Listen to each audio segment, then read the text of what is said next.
হ্যাঁ, নমস্কার। সবাইকে ধন্যবাদ জানিয়ে আজকের একটা ভিডিও করব। যাই হোক, এই জন্য সবাইকে ধন্যবাদ জানাচ্ছি যে সবাই আমার ভিডিওগুলো দেখেন। এগুলো সব অ্যাওয়ারনেস ভিডিও। আজকে যে ভিডিওটা করব সেটাও বুঝতে পারবেন যে হ্যাঁ, এটাও একটা অ্যাওয়ারনেস ভিডিও হচ্ছে। আচ্ছা মা, আপনি কোথা থেকে এসেছেন? উনি কৃষ্ণনগর বাতকুল্লা থেকে এসছেন। আপনার কানে কি হয়েছিল মা? কানে দিয়ে জল পড়তো, জল একটু ফুটো হয়েছিল, কান দিয়ে জল। যাই হোক, ওনার কান দিয়ে জল পড়তো এবং একটা ফুটো হয়েছিল, কিন্তু ফুটোটা খুব খুব ছোট্ট ছিল। তো আপনাকে কি করা হয়েছিল? কোনো অপারেশন হয়েছিল কি? না, কোনো অপারেশন করা হলো না।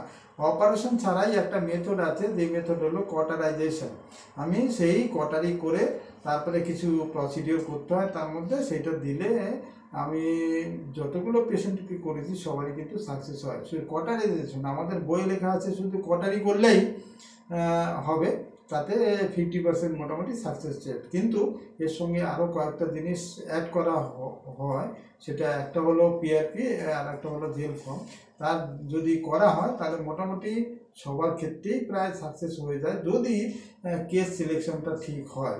তো আমি এটাকে 100% ধরবো না, 80% ক্ষেত্রে যে ঠিক হবে এটা কিন্তু ধ্রুব সত্য কথা। আমি শুধু ওনার কানেই করেছি তা না, এরকম আরও বেশ কয়েকটা পেশেন্টকে করেছি, সবারই কিন্তু এই ফুটো বন্ধ হয়ে গেছে। তবে ফুটো অবশ্যই ছোট হতে হবে, এবং রিসেন্ট হলে তো খুবই ভালো, একদমই ঠিক হয়ে যায়।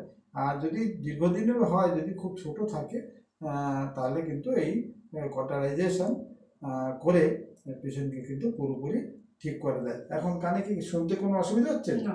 এখন শুনতে কোনো ওনার কিন্তু অসুবিধা হচ্ছে না। আগে অসুবিধা হচ্ছিল তো? কান দিয়ে জল পড়ছিল, তারপরে একটু অসুবিধা হচ্ছিল, কানের ভিতরে কেমন একটা আওয়াজ হতো, শস করে আওয়াজ হতো। শোষো আওয়াজ কি হচ্ছে? দেখুন, একই সঙ্গে মানে কানে ফুটো হয়েছিল, সঙ্গে শোষো আওয়াজ হতো। সেই শোষো আওয়াজ মানে টিনিটাসও বন্ধ হয়ে গেছে, এক দিতে হচ্ছে ওনার। আর কানে কানে একটা ভারী ভাব, একটু শুনতে কম পেতেন, সেটা এখন সবগুলো কিন্তু সমস্যার সমাধান হয়ে গেছে। আচ্ছা, এছাড়া ওনার আর একটা প্রবলেম হয়েছিল, সেই প্রবলেমটা বলি। ওনার প্রায় 1 মাস 27 দিন আগে ওনার নাক দিয়ে জল বেরোতো। কিরকম জল বেরোতো, তাই তো? হ্যাঁ, একদম পরিষ্কার জল বেরোতো। এই জল বেরোনোর জন্য উনি একবার অপারেশনও করিয়েছিলেন বাইরে। যাই হোক, সেটা হসপিটালে করেছিল। সেই অপারেশন করার পরে কি হয়েছিল? ঠিকঠাক হয়নি। যে জলটা বেরোচ্ছিল সেই জলটা মাথা থেকে আসছিল, মাথা থেকে নাক দিয়ে জল বেরোচ্ছিল। এইবার ভালো বড় হাসপাতালে, মেডিকেল কলেজে সেই অপারেশন করা হয়।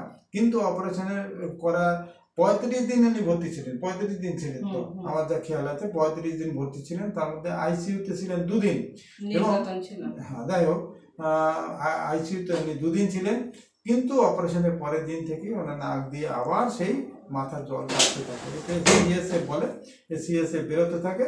যাই হোক, তার অপারেশন তারপরে মাস 2 পর না, 2 মাস পরে আমার কাছে আসেন, এবং সেটার সিএসএফ লিক রিপেয়ার অপারেশন করা হয়। এবার অপারেশন হয়ে গেল 1 মাস 27 দিন। এখন কি আর আপনার সেই নাক থেকে কোনো জল টল বেরোচ্ছে? ওনার আর কোনো জল বেরোচ্ছে না। উনি 21 দিন আগেও একবার করেছিলেন, ভিডিও করে আমরা দেখিয়েছি যে ওনার নাক থেকে কিন্তু আর কোনো জল টল বেরোচ্ছে না। আজকেও আমরা আবার ভিডিও করলাম, ওনার পরীক্ষা করলাম, ভেতরে পুরোপুরি ঠিকঠাক আছে, কোনো রকম জল বেরোনোর কোনো ব্যাপার নেই। এমনিও ওনার স্বাভাবিক জীবনযাপন করছেন, তাতে কোনো জল বেরোচ্ছে না। তো এটা একটা সিএসএফ লিক রিপেয়ার, এটা একটু অন্য ধরনের অপারেশন, একটু বড়ই বলতে হবে, কারণ মাথার জল নাক দিয়ে বেরোচ্ছে। এটা নিউরোসার্জনরা আগে অপারেশন করতেন, সেই অপারেশনে কিন্তু অনেক ঝুঁকি থাকতো।